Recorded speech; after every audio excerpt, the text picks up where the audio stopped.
Yo, what? Is this your own podcast, Justin? Yeah, this is my podcast. Okay, bet that.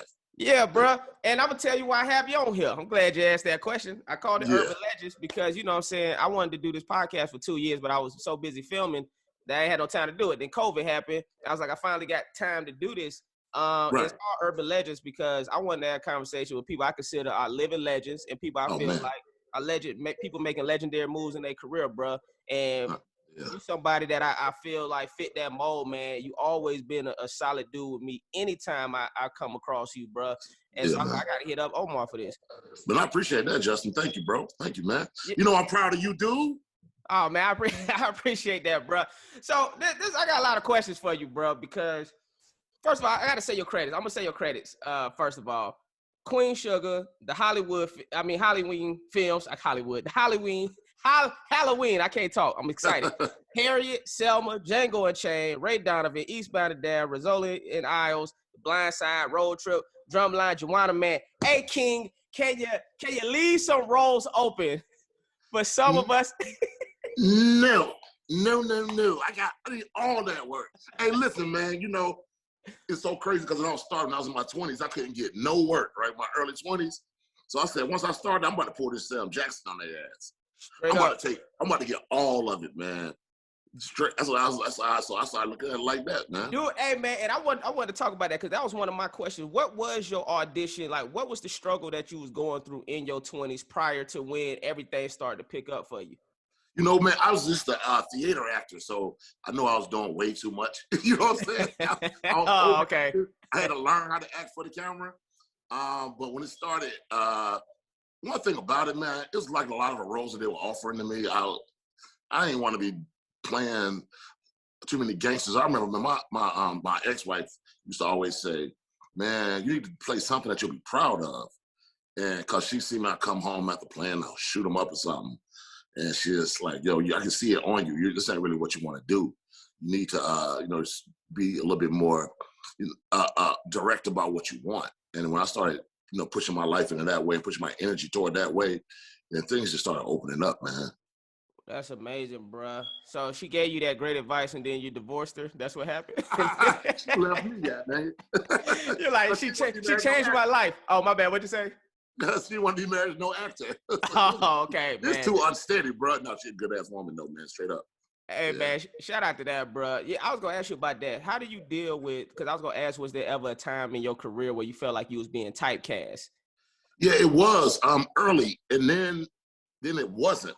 And then I did Ray Donovan, and I played like the biggest bully on the block, and I had a ball doing it. But at the same time, I was doing Selma. So I was playing half the week I was doing civil rights leader, the other half I was playing a maniacal, homicidal maniac, So after Ray Donovan came out, and I got so much publicity and so much pub for that, every role that I got offered was that gangster. But I had enough bread saved up where I was like, man, I ain't gonna worry about doing that, man. I'm gonna do what I need to do and figure it out. The next thing. So I think I did a movie that I played a humble fisherman in the Bahamas. And when that's when Ava called me and asked me to do Queen Sugar. So I just everything worked out for the best. Man, I wanted to talk to you about, I'm going to talk to you about Selma also, but Ray Donovan. So I just started watching it during quarantine, right? Yeah. I've been wanting to watch that show for a long time and I never watched it. And I'm watching it and then you popped up. What season? Like season 2? Season 2, yep. That's how you know I've been watching it recently. Yeah. So you popped up season 2. I was like, oh shit, it's Omar. And then, bruh, you killed it, bruh. Appreciate that, bruh. Killed the role, man. I want to know, how did that role come about? Like, what was the audition? Was it an audition? Was it? Yeah, it was an audition. I think I sent the video in. And I think the producers called me, but they wanted a rapper. I knew they wanted a rapper to play that role. I think they wanted Rick Ross to actually play that role. Okay. And I think it just didn't work out. So they were like, yo, do you mind doing it? And at that point, I really didn't watch Ray Donovan until I auditioned for it. I didn't watch season 1. So when I watched season 1, I was amazed. I said, this writing is tremendous, man. Liev Schreiber is a king, and John Voight and Pooch, and all the Pooch is already my homie anyway. So I was like, yo, I would love to. Yeah, I want to do this. Hey, shout out to Pooch. I'm trying to get him on the show. I call his old crazy ass, man. Hey, hit him up, man. Let him know you did it today, man. I let him know, sure enough. Yeah, I appreciate that. But anyways, I'm listening. Yeah. So then, when I got the role, I was really, I was so excited. Came in, I thought it was gonna be for like a couple of episodes. It ended up being the villain for the whole season. I didn't know. I knew it was supposed to be a couple of episodes, possible, for the long haul, and it ended up being for, they know they just don't want to pay your ass. Right. So they're like, straight up. We gotta talk about that. Regular money. They're like, we'll give you this cool recurring bread. You know what I'm saying? So you got paid recurring money the whole when season. I was a series regular, yeah. Right. Y'all got one over on your boy. It's all good, man. And we know how that ended. We know how that ended. I ain't gonna ruin it. I didn't know it was gonna be that much. And then I was talking to one of the guys who wasn't the showrunner. He was a producer on the show, and he was like, "Yo, your car." The first day I was there, he said, "Your character arc is gonna go so wild this whole season." I was like, "Bro, I thought I was coming in for 3 episodes." So it popped up like that. That was, it's crazy. That was like when I used to walk through the airports, people hated me when I was, because they was thinking about that. And then when I do Queen Sugar, now everybody loves me. So it's just, that's what acting can do. That's what it's supposed to do. It's supposed to move people either way, man. So that was a real testament of how, an effective character can really bring something out of people. Nah, straight up. How was it working with Liv and that whole cast? What was your experience like working with them? Because I know this is what I'm gonna say before you answer. Now you can say whatever answer you want to say. I know personally from being on I've done 2 1-hour shows. There's always at least one crazy person out of the cast. Yeah. Now, you don't have to say who that person was, but what was your experience being on that show? Because that show in particular seems like there would be at least one person that's a little wild out of like behind the scenes. I'll tell you this, man. That show, it's a family affair. They treated me like family. Okay. Dash, all of them. Dash, Pooch, John Voight, Leave, man. Me and Lev, we'll text each other. We still text each other now. And it was a straight up and down. Even when we were going to the Emmys and all of that, we all moved as a crew the whole time. I think Queen Sugar feels like that now, but that was the first time I ever felt like that. On a television set. Even Eastbound and Down, we was all wild partying and crazy, having a good time. But this felt like real deal family. There's everybody crazy. Everybody is nuts. But that goddamn John Voight is special, though, boy. But he's such a good dude. What trips me out is that, I don't know if you know his political views or anything, man, but he's so far right. But, man, he's just such a good dude. We'll have, like, get-togethers. We'll be at Pooch's house or whatever, and he really is Pops. He really is there, He's the OG, taking care of everybody. And he is a legendary actor. Midnight Cowboy, all of that type of stuff, man. You just like, dude, this is John Voight right here, like this is Howard Cosell from Ali, so, but he's on his own thing sometimes, but I dig him though, All right, yeah, I knew it was somebody. So I want to get into you more, man. So you from Atlanta, right? Yes, sir. Born and raised. How was it growing? And I went to comment in Atlanta right now. I got some places here. We was filming MacGyver out here for 5 years. I know. Yeah. How was it growing up in Atlanta? Like back in those, like, I don't know, because you grew up in what, like the 80s, early 90s and 80s and 90s, yeah. Man, it was special, dude. Like, it's not like the Atlanta now. It was its own little private jewel. It was a secret, so there's a lot of people coming in from different places, right? You got people coming in from Chicago, families coming in from Chicago, families coming in from New York, families coming in from Cali or wherever, or from the islands, because it was a land of opportunity. You come down to Atlanta, you get your house for $70,000, back then $75,000, get you a 3 or 4 bedroom house in Decatur, in College Park, or wherever you live, and it was a influx of all of that served honestly the artistic creativity of what Atlanta became with the music, with the acting. You're talking about, myself, Childish Gambino, Dorian Missick, Erica Ash, Enrico Lee, all these different actors and from these different places, Saquon, just a lot of different things, because we had all these different influences coming in. It wasn't like New York, where it's been New York and it's just a generational thing that people have been there since the 1800s, or like even Chicago, people came from Mississippi or the Delta and they went up to Chicago. They've been there for 2 or 3 generations. Day before, this was like a brand new thing that was going on in Atlanta that created this creative space that like I said, it was a gumbo that we all mixed in. So it just felt like a magical place, and it's black as hell, as you know, and it's. And I had a culture shock when I moved to LA like 18 years ago, and it wasn't black. I was like, whoa, the cops will really stop you and just look through your car for no reason, So that was a culture shock for me. But like I said, Atlanta's just so black and so successful. I mean, it's a successful city ran by black people. Straight up. And that's the thing that I'm of, and that's where I came from, man. That's why you see like a lot of the artists, a lot of the rappers, or even like a lot of the film people, like I know Will Packer isn't from Atlanta, but he does his, he's here. He's been here for 20. Me and Will from the same city. He put me in my first 2 movies.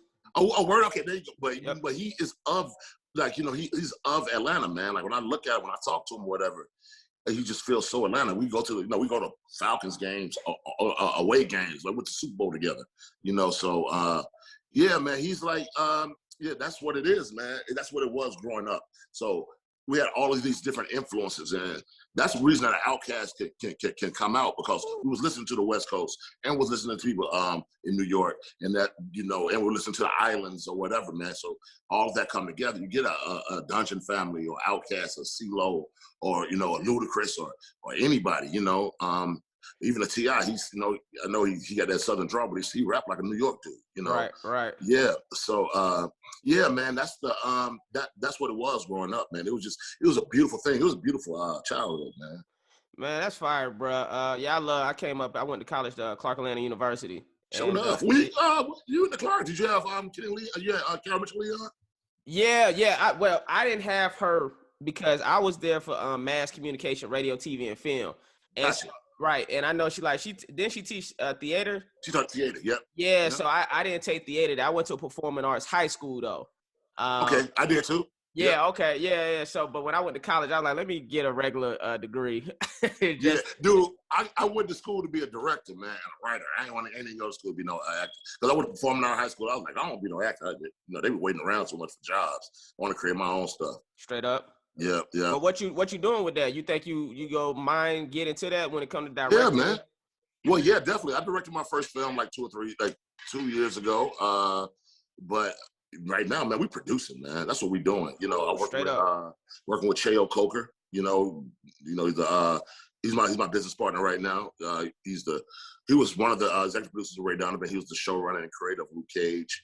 He wrote Notorious. He wrote Straight Outta Compton. He wrote, he's just a dope writer. He's the best music writer, music biopic writer in the game. And, we're working on 4 films together right now. Working with Ava on stuff, working with Paul Garnes, one of the executive producers of Queen Sugar. We're doing that right now. We're trying to create jobs and trying to tell the stories that I want to tell. Straight up. God damn, yeah. I'm gonna have to shoot a script over to you. Come on, bro. Come on, that's what's up, because that's what I love. I was just telling my homeboy Lee before we got on here, I was like, the problem with a lot of actors are they're sitting around waiting for an opportunity, you know, and you got to go out and get it in this business. You got to go and create those opportunities. You got to write, you got to produce, because if you just sitting around waiting for somebody to hire you all day, you might be waiting for a long ass time. A long time, bro. Yeah, because ain't nobody begging to your ass. You gotta, you gotta make yourself indispensable, man. And what I really love about like the Issa and people like that, man, they created a lane for themselves, and then Hollywood will jump on later when they see you have all this fan base. And they'll give you a check then, but you can't just sit around and just hope. That's one thing that I wish the older Omar could have told the younger Omar. It's like, develop your own opportunities. I remember when the cast started doing the YouTube stuff and started doing, the little sketches on YouTube. And And I was, because Afion, my boy, and all these cats, you know what I'm saying? And I saw them doing it, and I was like, I don't know if I do that. But, you just need as much visibility. This is the young Omar thinking that stuff. Straight up. I was the same but way. like, yeah, you just need that. But you need that visibility. People need to know who you are. And then when it's your time to shine, you'll shine. The way King Batch doing right now. You know what I'm saying? Same thing that like a lot of these cats are, man.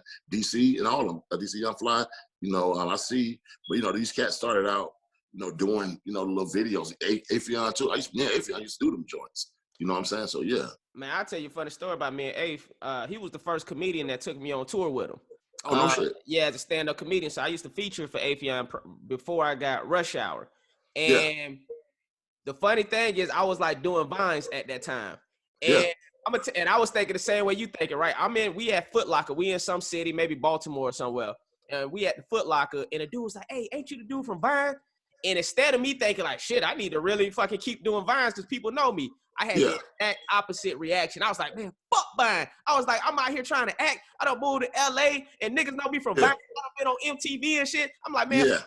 And I got off Vine, bro. And I always say that's the one regret I have in my career is I did it like quadruple down on the social media because I was like going viral and all that shit. You were going viral, bro. Yeah, I remember that. You was going viral on that joint. I was thinking first time I met you with Tone, I think. Tone Bell, maybe. I don't know. Okay. I think that's the first time I ever ran into you.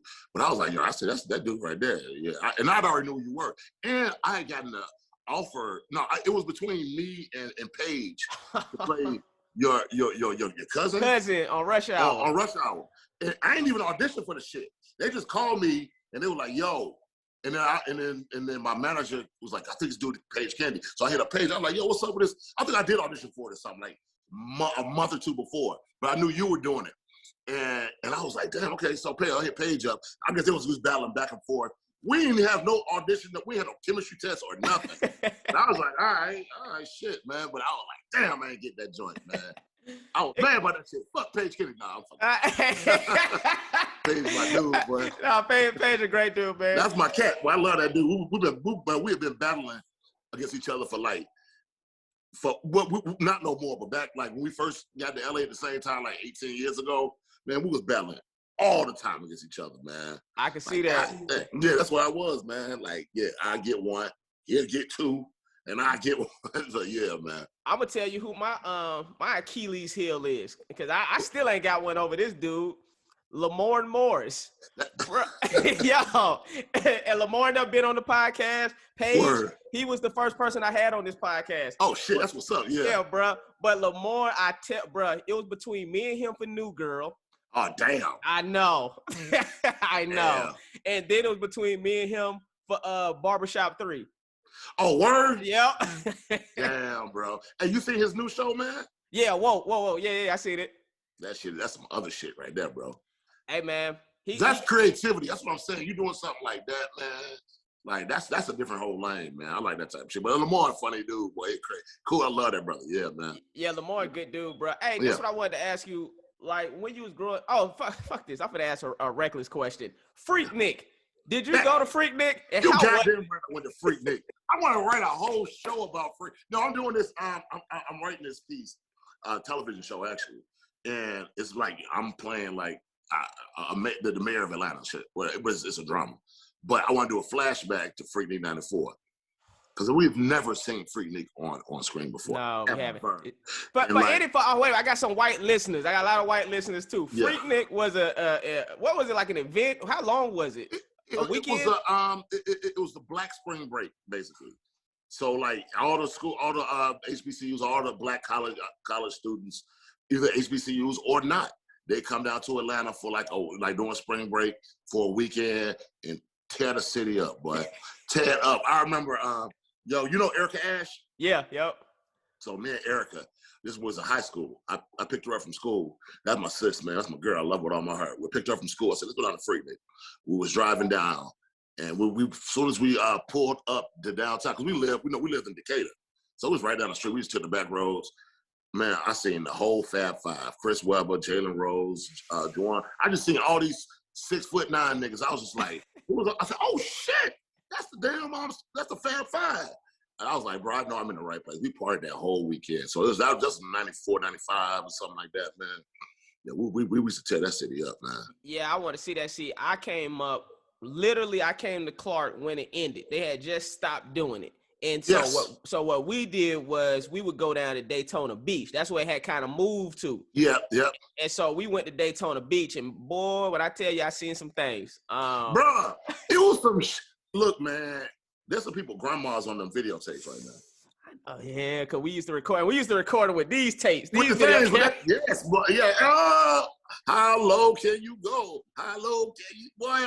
Bro, listen. It's some stuff that nobody needs to see on them tapes, man.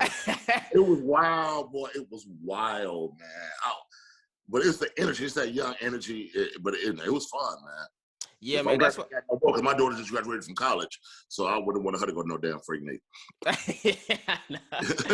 Yeah, I tried to write a movie, but I was supposed to do this movie, and 50 Cent was supposed to be executive producer on it. I wrote a homecoming movie.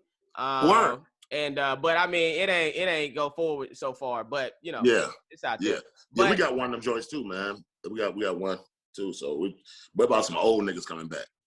Yeah, and you know what's so funny? That's what it's. Hey man, get on it, because that's actually what Will Packer wanted to do. He wanted to do his version was, because I told him about my homecoming. Mine was like the undergrad, but he wanted to do a homecoming about like the older cats coming back. James about it. Me and James Lopez talked about it, man. Okay. About 3 or 4 months ago, I sent him the joint, man. He's like, yeah, we circling something like this too. So I was like, I guess everybody trying to circle that joint. Yeah, everybody trying to do a homecoming. Yeah. Hey, this is what I wanted to ask, man. Like, do you have any mentors in Hollywood? Certainly do, man. I do. Wendell Pierce. He's my mentor, man. Sam Jackson is. Those two guys, man. They really give me the game. They drop knowledge on me. Wendell specifically, he lives in New Orleans, which is where I live at half the year doing Queen Sugar. But even before then, we did this horrible movie called Bolden together, which they recast it 35 times. But so we started. I might have been in my 20s then. And we made a rapport with that. Then we did Selma together. Then we did Ray Donovan together. But we're real tight, man. That's my guy, man.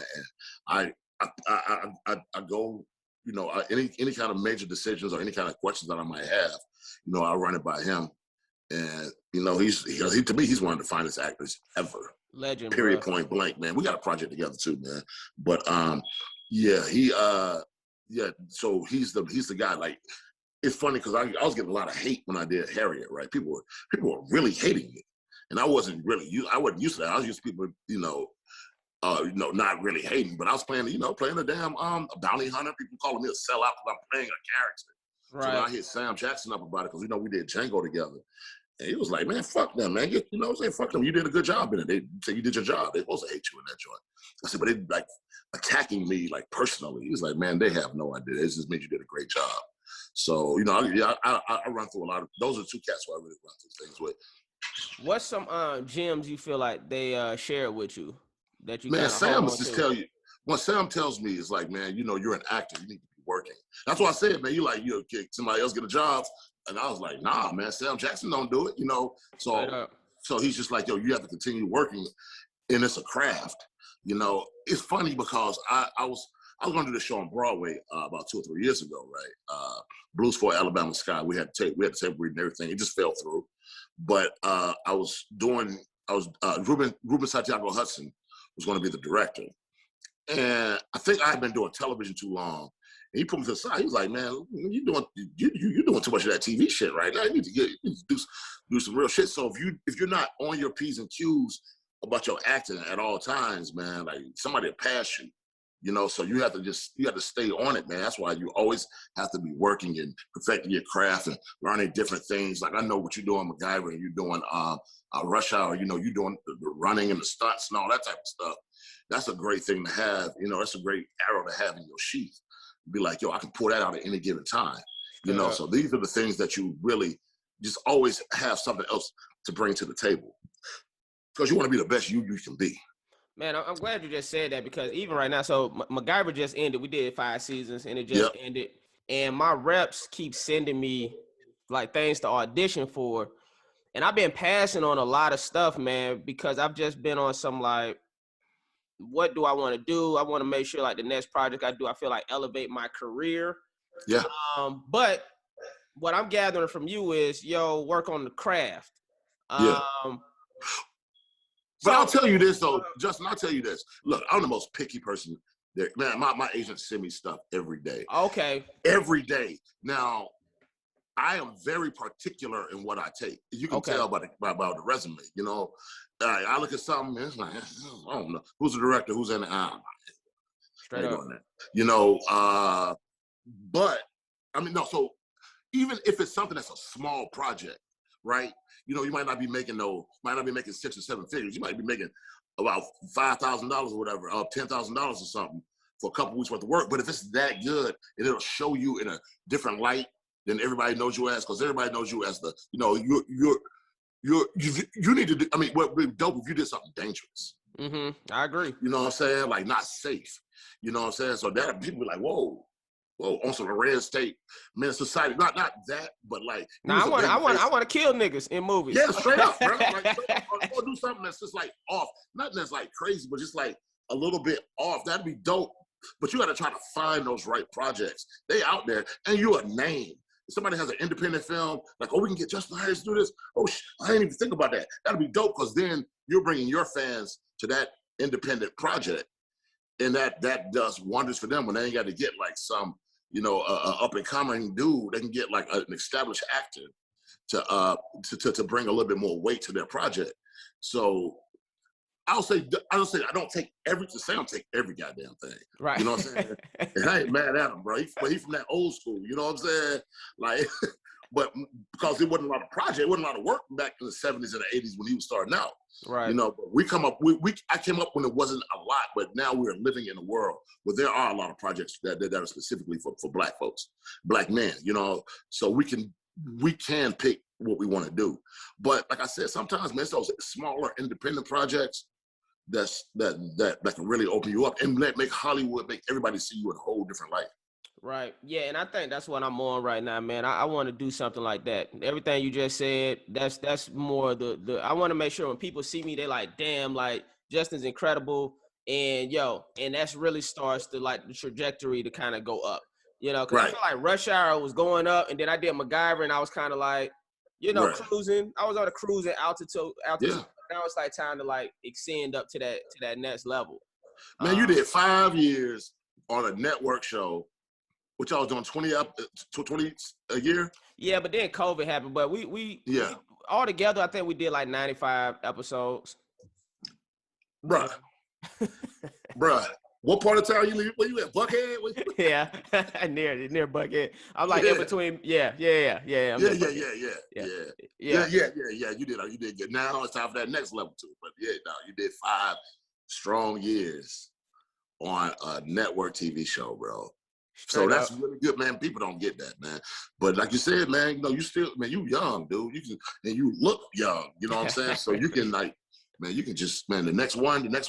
But you do have to be specific about what you want. You know what I'm saying? And just think about that. Like, well, what's the next thing I want to do? Like, dig, man. I don't know. The next show I do after Queen Sugar, it has to be my show. Straight on up. Some Tony Soprano shit. On some James Gandolfini, Tony Soprano shit. Like, I had to put it on my back. Straight up. You know what I'm saying? And I need to, you know, you want to be the leader. You've had that already.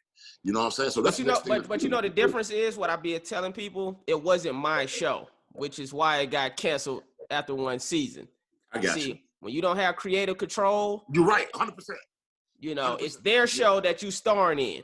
Yes. So even what you saying is your show, you need to be an executive. You go be an executive producer. It's gonna be your shit. My shit. Yes, exactly, man. And I learned that man. I learned it. You know, I learned it. Like even when I was with, Niecy, when she was doing Claws, I remember after season 1, she became a producer on the show. She was like, yo, if I want to be the face of the show, then I need to have some say-so in this.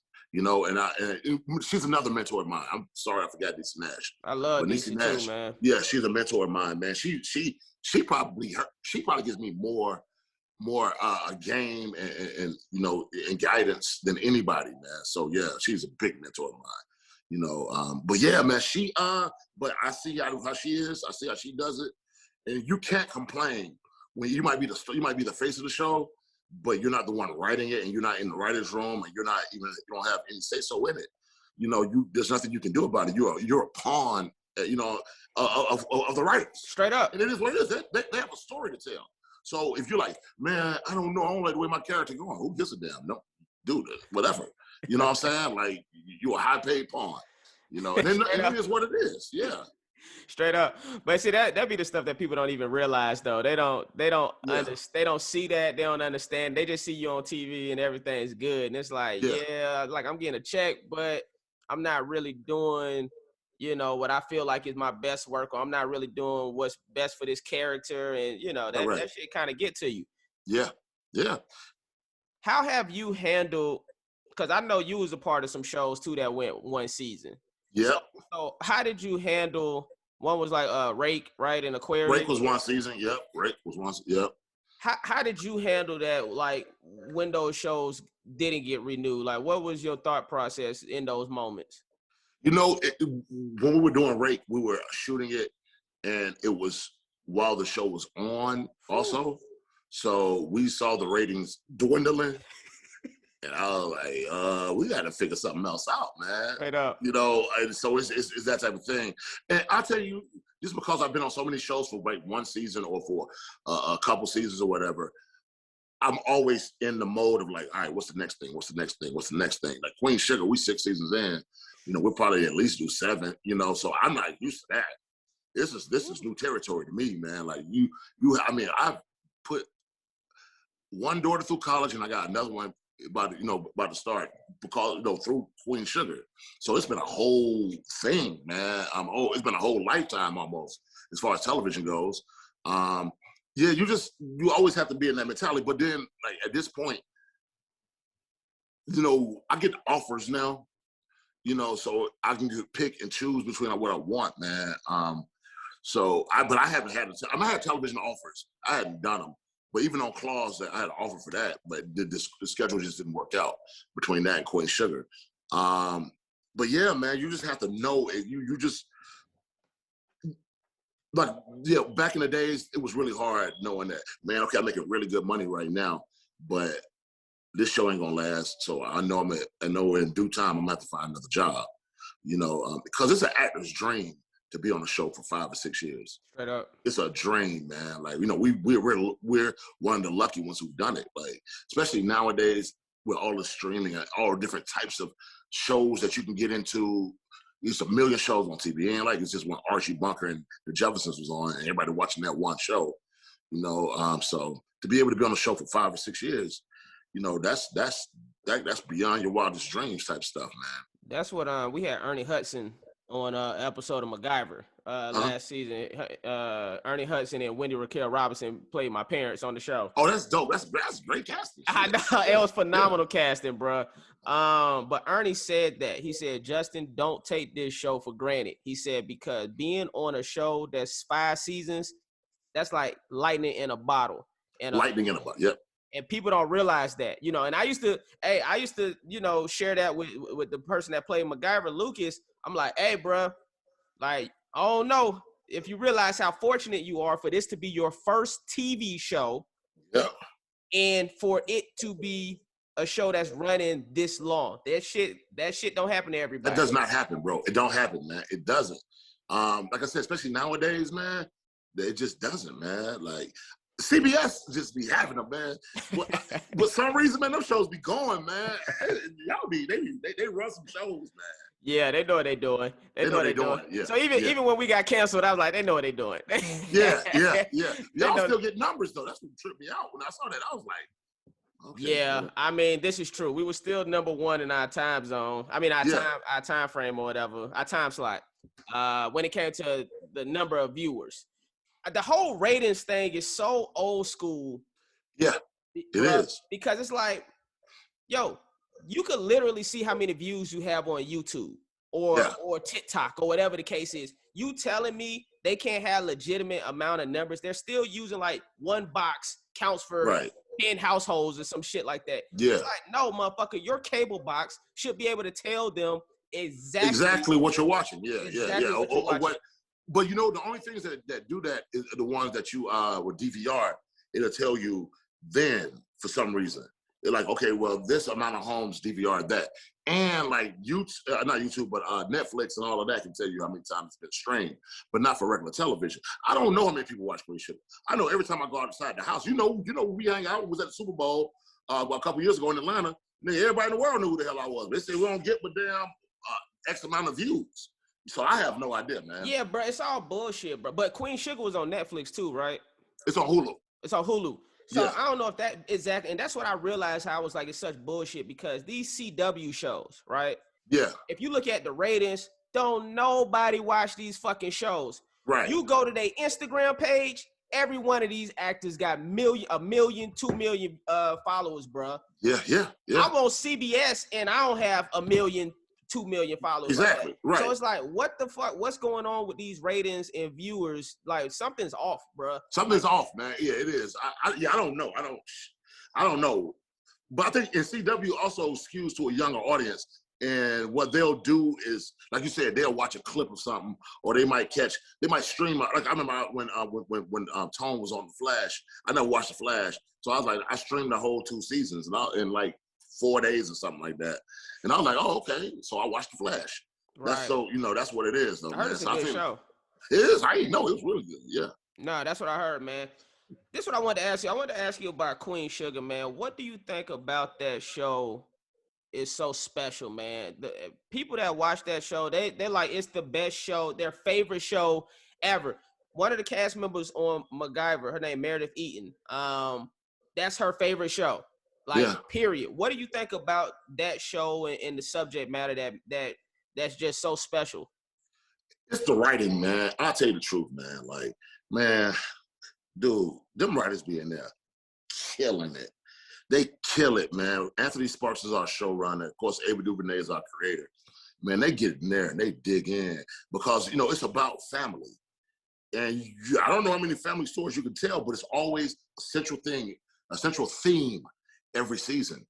This last season that just came off, it was, we were shooting in February of last year, and we abruptly ended because of COVID, right? So then when we came back, we had a whole new storyline that was about us living in COVID.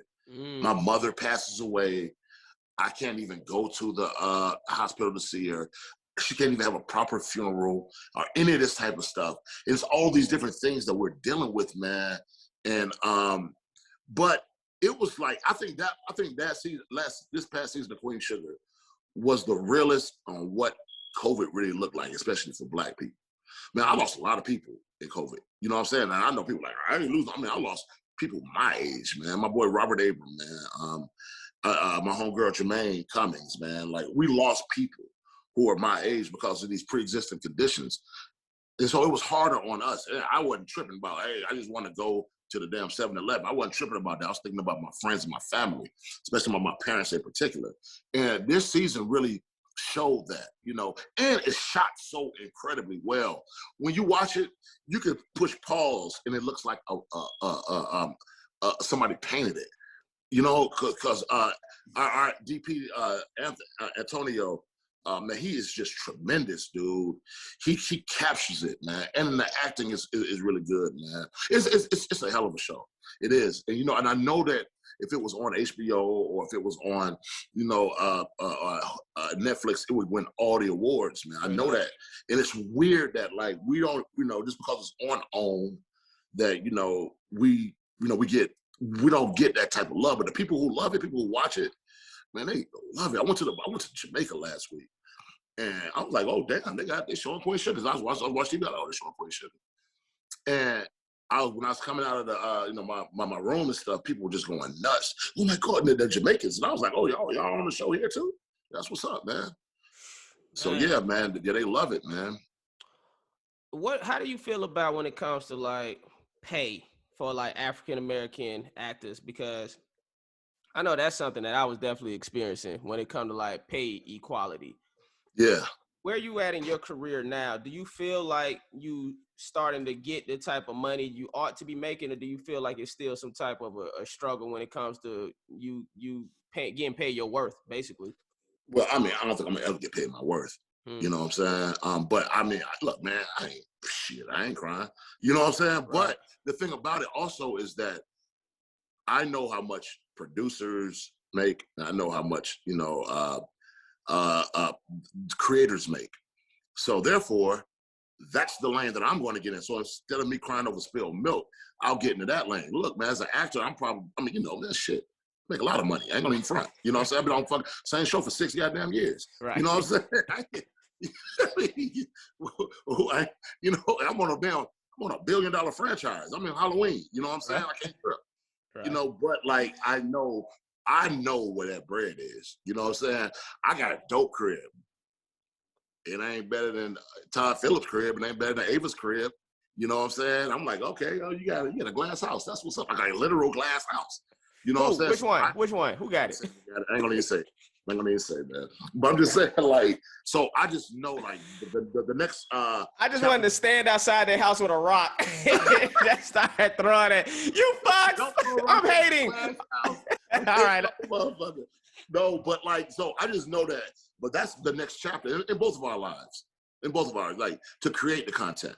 When you create the content that we don't even have to be in. We don't even have to be in. Like, man, I look at Array, that's Ava's company. They got 8 TV shows right now.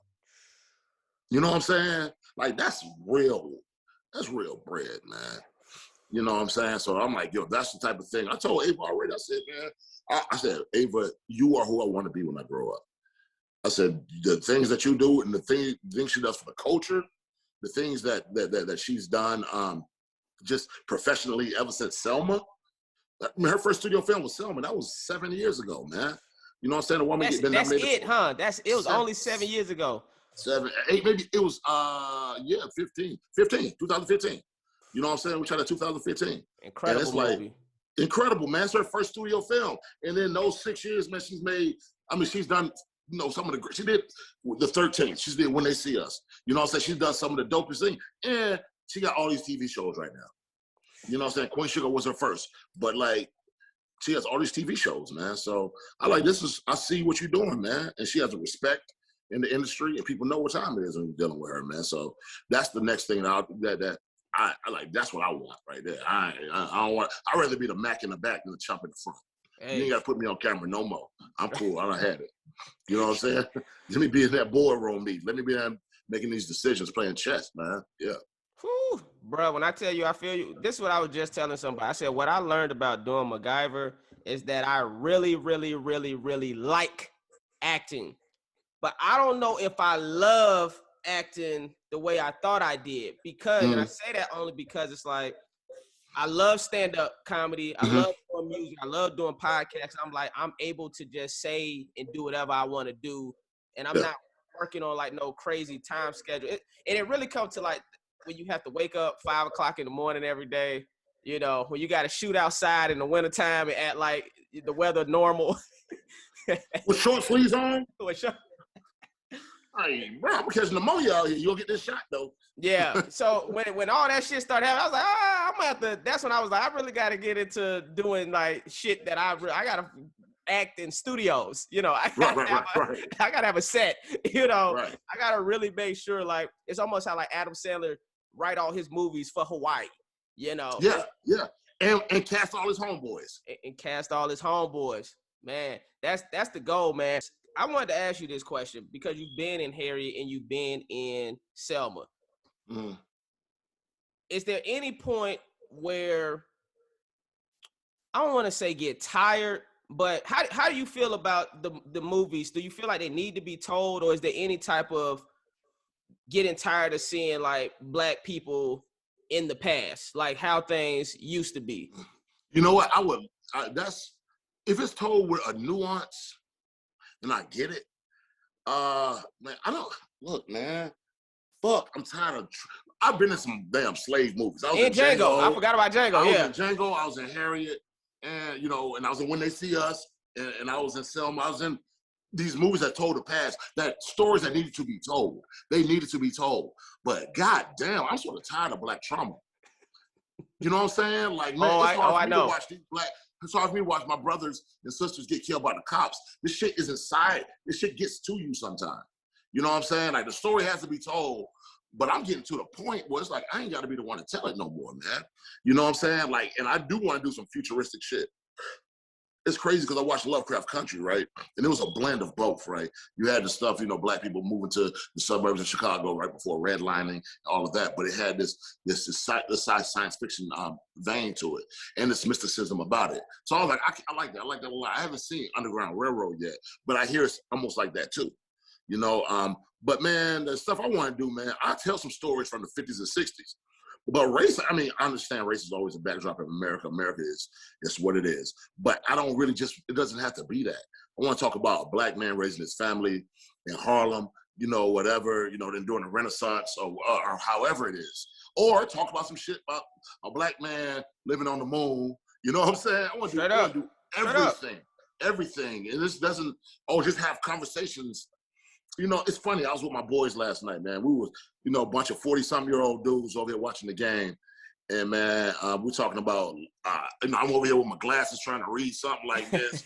And we're talking about some old shit. And it's just like, yo, this is a scene. Just black man just talking about something other than the white man. Because I don't talk about white folks. Straight up. You know what I'm saying? It's not a big part of my life.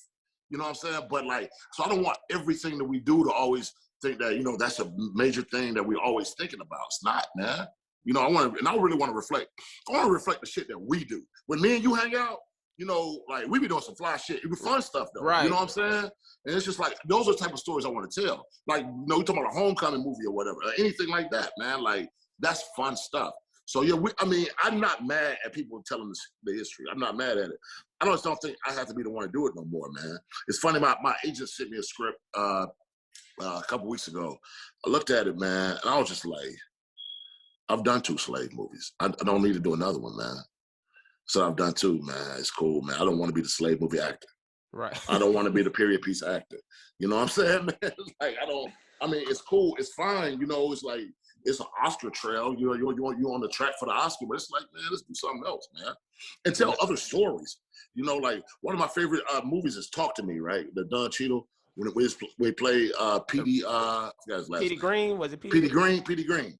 I yeah. love that movie. That's just like, it's a black story. It's just a story, though. It's an American story. It's a human story, you know. So I like stories like that too, you know. Shout out to Casey Lemon. Yeah, man. Nah, yeah, that's just the thought I was having, man. And before we get out, man, I wanna kind of do like a rapid fire, because you done did so many movies, but I wanna just you to touch on some of these projects real quick.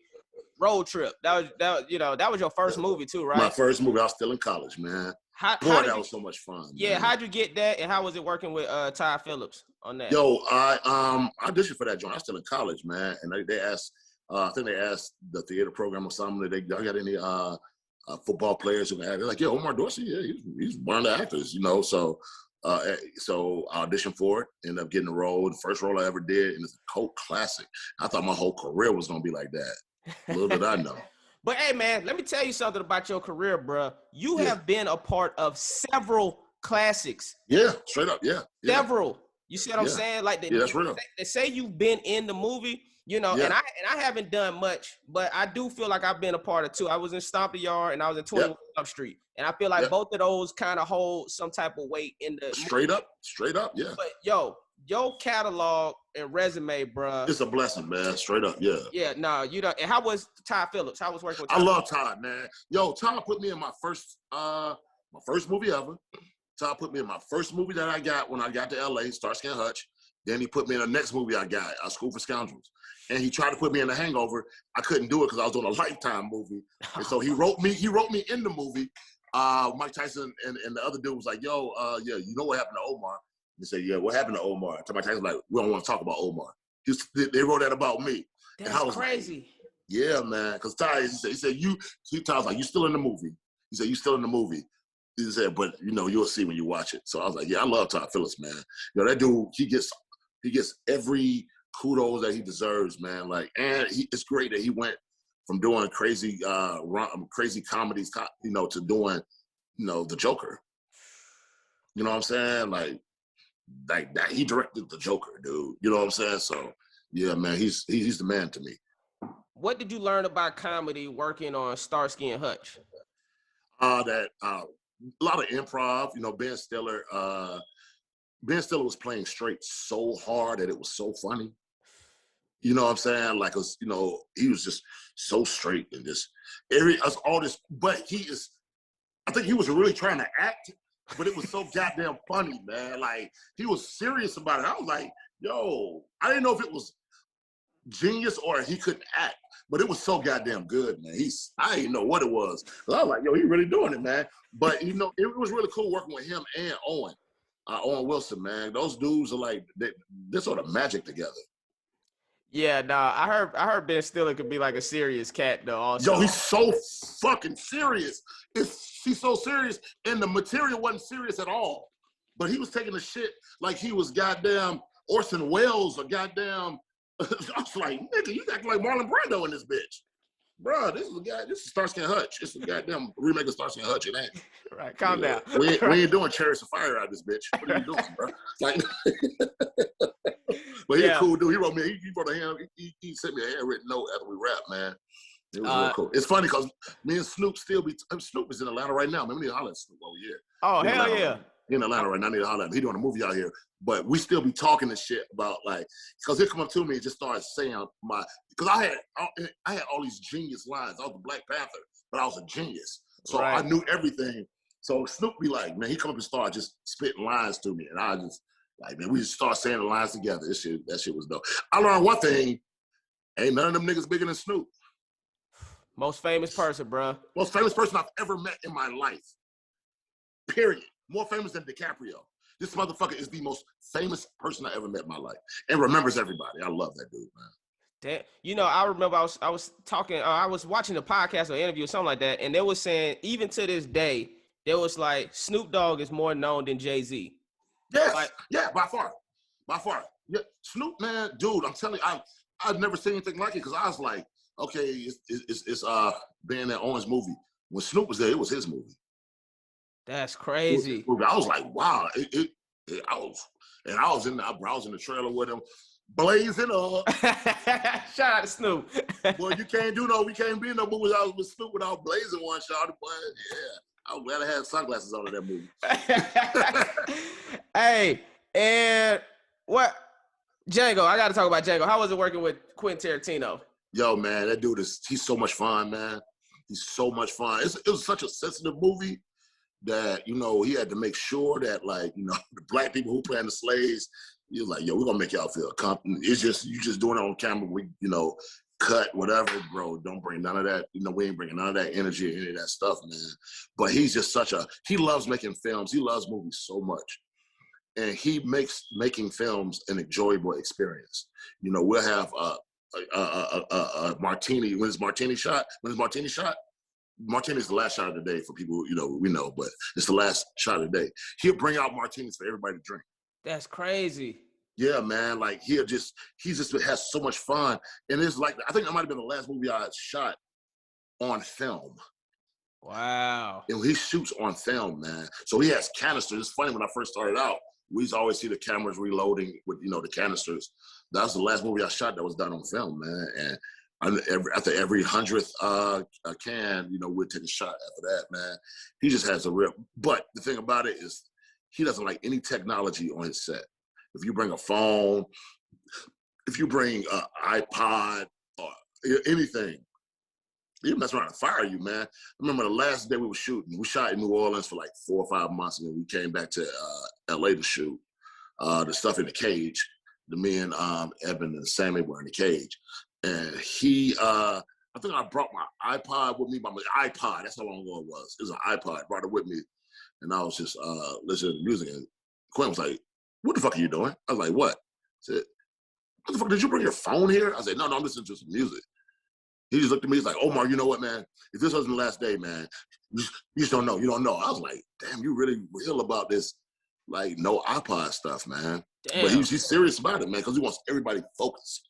He wants you focused, man. I ain't mad at that, you know. Do he let you have sides? Anybody don't know, that's like the script, the lines you're supposed to say. Do he let you have sides on script? No. I mean, on set? No. No. Because you know what? The thing about it is he always hires the greatest actors in the world. You know what I'm saying? So he automatically, because what it is about a Quentin script, it's written. and it's written a year before you shoot. So you have all that time to learn your lines. You know, it's like you ain't learn your lines. It ain't like television. You know, television, they give you a new page. Here you go, this is a new page you just wrote 15 minutes ago, this, that, and the other. No, he has the script. It's a locked script, and it is what it is, man. He does so many takes.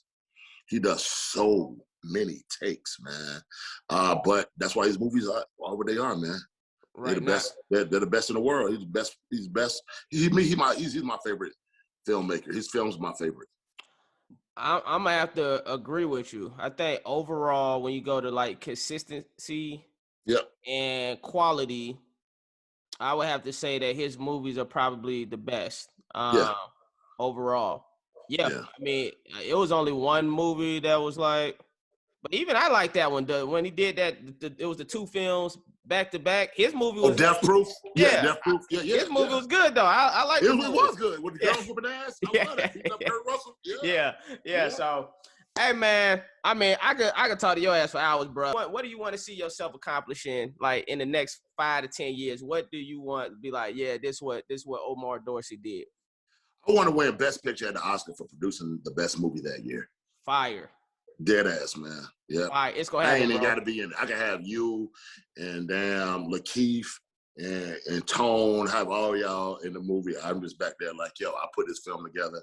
I found the actors. I found the director. I found the script, and I put it together. That's what I want.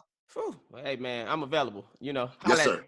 Hey man, I just want to say, bro, you a king. I appreciate you, man. Thank you for doing this. Like I said, I did this because I want to celebrate people I consider urban legends, living legends, people making legendary moves in their career, bro. And yeah, man, that's you, man. So I just wanted to nothing but continue success. Keep doing your thing, man. I can't wait for you to win that Oscar. You know what I'm saying? Yes, sir. It's gonna happen. I hope to be in the movie with you. You know yes, what I'm sir. saying? But keep doing your thing, King. All right, Justin. All right, bro. I'm around, man. So just call me, man. I'm around, man. I'm around. We wrapped Queen Sugar 2 days ago, so I'm back in the city, man. Straight up, man. And I think Lamorne coming into town Saturday. Yeah, Lamorne's coming because I think they're doing woke out here, right? Yeah, I think. Oh, okay. That's why he gonna be out here. Okay. Yeah. Well, shit. And then just talked to Omar Gooden.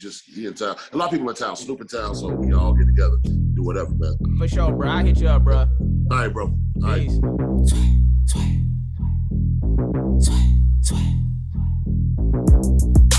No, I ain't no Jay-Z, but you still get a J. Shooting at niggas like that nigga Clay. Invested in myself and doubled up my pay.